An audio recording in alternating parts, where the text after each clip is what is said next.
전 세계에서 한국인들처럼 트렌드에 민감한 민족은 없을 겁니다. 빨리 질린다기보다는 계속해서 새로운 것을 찾고 새로운 걸 추구한다는 의미인데요. 그리고 최근에는 전염병 때문인지 여행하는 트렌드가 과거에 비해 많이 변했습니다. 대부분의 사람들은 호텔을 지향하고 여행하면 당연히 호텔에서의 하룻밤을 생각합니다. 하지만 전염병의 여파로 실내에서 하는 놀이를 따르다 보니 오히려 숙박업소들은 성행했고, 그러다 보니 방 하나 구하는 게 그렇게 쉽지만은 않았습니다. 때문인지 사람들은 캠핑으로 눈을 돌렸고, 심지어 차를 타고 떠나는 캠핑, 일명 차박을 하는 사람들이 많이 늘게 됐습니다. 그런데 이런 한국의 캠핑 문화를 보고 외국인들이 그렇게 충격받았다고 하는데요. 도대체 왜일까요? 지금부터 자세한 내용 살펴보도록 하겠습니다. 한국에서 확실히 전염병 때문에 여행을 떠나지 못하는 사람들이 언택트 여행으로 자리 잡은 캠핑이 지금까지 계속해서 이어오고 있습니다. 특히 2020년 8월과 9월 두 달 동안은 캠핑 관련 상품의 판매량이 코로나 이전인 2019년 대비 25%나 증가했고, 지금도 계속해서 증가하고 있습니다. 그런데 사실 이런 캠핑은 해외에서 1970년대부터 보편화되어 있었는데요. 그중 북미 지역과 서유럽 지역은 캠핑 선진국이라고 불릴 정도로 캠핑 문화가 매우 활발했습니다.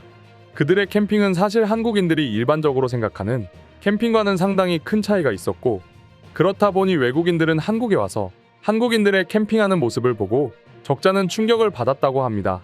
그들과 우리의 큰 차이점은 무엇이 있을까요? 먼저 해외 다른 나라의 캠핑장 상황을 살펴보면 대부분의 사람들은 짐이 굉장히 가볍습니다. 한국인이 흔히 생각하는 캠핑은 알파인 캠핑으로 모든 캠핑 장비를 큰 배낭에 넣어 여행을 떠나는 것입니다. 안전한 숙박과 풍족한 식사를 위해서 지참하는 준비물의 가짓수가 상당히 많은 편입니다. 특히 캠핑하면 가장 먼저 떠올리는 게 바비큐이기 때문에 바비큐를 할 장비부터 시작해 고기하며 양념하며 각종 부재료까지 모두 챙겨 여행을 떠납니다. 하지만 캐나다의 캠핑 스타일은 스케일이 매우 작습니다. 텐트와 스토브 정도만 갖고 떠나는 경우가 많은데요.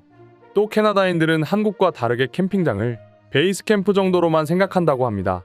텐트 주변에서 활동을 하기보다는 그 범위를 벗어나 주변 관광에 집중하는 편이라는데요. 또한 한 끼 식사를 준비하기보다는 가져온 맥주나 와인을 한 잔 즐기는 정도로 매우 가볍게 해결한다고 합니다. 그런데 왜 이런 차이가 있는 걸까요? 그건 바로 한국과 캐나다 두 나라 간에 있는 기후의 차이 때문이라고 합니다.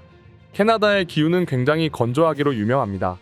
그렇다 보니 이 건조한 날씨 때문에 화재의 위험이 높아 그들에게 숙식 장비는 오히려 불필요한 짐이라고 하죠. 심지어 모닥불조차 정해진 나무로만 할 수 있고, 밤 11시부터 오전 7시까지는 콰이어트 타임으로 불을 피울 수 없습니다. 한국인들에게 이 시간은 일명 불멍하기 가장 좋은 피크 타임인데, 캐나다에서는 불멍이라는 한국 특유의 캠핑 문화를 적용할 수 없습니다. 그리고 미국을 살펴보겠습니다. 미국의 경우에는 캠핑카를 이용한 오토캠핑이 일상이라고 하는데요. 우리가 흔히 부르는 캠핑카라는 용어는 미국에서는 사용되지 않는다고 합니다. 미국에서는 RV라고 부른다고 합니다. 버스나 화물차를 개조해서 만든 캠핑용 자동차를 뜻하는 건데요. 그 중에서 모터홈은 주방과 침실, 화장실 등 편의시설을 갖춘 가장 큰 규모의 RV를 뜻한다고 하네요. 미국의 캠핑장은 대부분 이렇게 오토캠핑 맞춤으로 자신의 RV를 가져오는 사람이 대다수라고 합니다. 대여도 가능하지만 소유형이 많은 미국의 RV는 같은 모양의 차량을 찾아보기 힘들 정도로 외관이 상당히 다릅니다. 최근에는 밴이나 쓰레기 트럭 등을 개조해서 만든 신개념 캠핑카가 등장하기도 했다고 합니다. 하지만 한국에서는 이를 일명 차박이라고 합니다. 물론 한국에서도 미국과 비슷한 형태로 캠핑용 트레일러 또는 전문 캠핑카가 있기는 하지만, 확실히 최근 트렌드는 SUV 차량의 트렁크에 텐트를 연결해 쉽고 간편하게 원하면 언제든지 떠날 수 있게 하는 일명 차박이 트렌드로 자리하고 있습니다. 그리고 특히 이 차박은 외국인들이 봤을 때 그렇게 신기하다고 하는데요. 실제로 최근 커뮤니티에는 한국의 캠핑은 뭔가 달라도 다른 것 같아. 어쩜 이렇게 간단하게 떠날 수 있는 거야? 한국 사람들은 차박이라고 부르던데 트레일러도 없는데 순간 캠핑카로 변한다. 아주 신기하고 놀라웠어. 라는 하나의 글이 올라올 정도였습니다. 그리고 대부분의 외국인들이 인터넷을 통해서 검색을 해봤는지 매우 신기했습니다. 물론 외국도 없는 건 아니지만 한국처럼 이렇게 간단하게 하기란 쉽지가 않죠. 아무래도 지난번 영상에서 보여드린 것처럼 외국에서는 등산이나 캠핑할 때 필수품이 공통일 정도로 야생동물 때문에 반드시 챙겨야 하는 필수품이 존재합니다. 반면 한국에서는 캠핑하면 바비큐가 필수일 정도로 요리와 음식이 없으면 캠핑하러 가는 의미가 없다고 생각하는 사람도 많습니다. 캐나다와 달리 다른 나라에 비해 습한 기후를 갖고 있어 화재의 걱정도 덜하고, 거기에 야생동물은 사실상 찾아보기 힘든 수준이기 때문에 곰통을 이용해 음식물의 냄새를 숨길 필요가 없습니다. 그래서인지 한국에서 처음 캠핑을 경험한 외국인들은 새벽까지 먹고 즐기고 마지막에는 불멍까지 때리는 한국의 캠핑 방식에 놀라고 그렇게 부러움을 표하는 것입니다. 심지어 캠핑을 즐기는 장소가 굉장히 다양하고 또 가깝다는 것도 다른 나라와 한국의 큰 차이점이라고 합니다. 서울을 비롯해 서울 근교에만 하더라도 충분히 캠핑을 즐길 수 있는 장소가 많습니다. 차로 1시간 짧으면 30분 이내에 멋진 산과 강이 있는 캠핑장을 만날 수 있습니다. 반면 외국에서는 도시의 사람들이 캠핑을 즐기려거든 차로 몇 시간씩 이동을 해야만 겨우겨우 캠핑할 수 있는 곳에 도착합니다. 그래서 외국인들 중에서는 매주 캠핑을 떠나는 한국인들이 너무 부럽다 라고 합니다.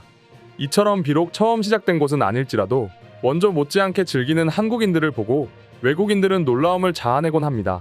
그럼 지금부터 관련 해외 반응 자세히 살펴보도록 하겠습니다. 항상 느끼는 거지만 한국인들은 뭘 하던 최선을 다하는 것 같습니다. 한국인 친구와 캠핑을 해본 적이 있는데 모든 장비를 갖췄음에도 불구하고 뚝딱뚝딱 잘도 하더군요. 심지어 그 시간이 매우 값지다고 했습니다. 등산부터 캠핑과 자전거 타기까지 한국만큼 자연 친화적인 여가 생활을 즐기는 나라는 거의 없다고 생각한다. 이 모든 걸 누리는 한국인들은 복에 겨운 줄 알았으면 좋겠다. 한국에서 했던 캠핑 중 가장 독특했던 경험은 솔캠이었어. 여자이기 때문에 홀로 캠핑을 한다는 게 믿겨지지 않았는데 한국에서는 걱정도 없고 나 외에도 혼자 캠핑을 하는 사람들이 많아서 아주 재밌고 편하게 즐길 수 있었어. 심지어 공유 문화는 너무너무 감동이었어. 정말입니까? 혼자서 캠핑을 즐길 수 있다니요? 한국을 꼭 한번 가보고 싶습니다. 서울 투어를 예정했지만 저는 제 캠핑 장비를 챙겨가고 싶은 생각이 듭니다. 굳이 그럴 필요가 있을까요? 몸만 가도 됩니다. 한국에서는 캠핑 장비를 대여해주는 서비스까지 완벽하게 잘 갖춰져 있는데요. 난 한국인들의 차박이 가장 부러웠어. 물론 이곳에서도 불가능한 건 아닌데 평일에 즐기는 차박은 완전히 최고였다니까. 한국에서 호수가 보이는 곳으로 차박을 가본 적이 있는데 시간이 많이 걸리지도 않았어. 이상하게 한국인들은 금요일 저녁 쉽게 캠핑을 떠나는 것 같더군요. 차를 타고 조금만 이동해도 드라이브할 곳이 많았습니다. 굳이 캠핑을 하지 않고 드라이브만 즐겨도 아주 행복했어요. 한국에 거주하면서 평생 할 캠핑을 다 즐긴 것 같아. 한국을 가기 전에는 몇 년에 한 번씩은 마음을 먹어야 겨우 가는 수준이었는데 한국에서는 거의 매주 캠핑을 다닌 것 같아. 캠핑장도 가깝고 시스템도 너무 좋았거든. 한국 친구들과 캠핑을 가서 캠핑장에서 먹는 고기는 정말로 맛있었어. 다시 생각해도 군침이 흐른다 흘러.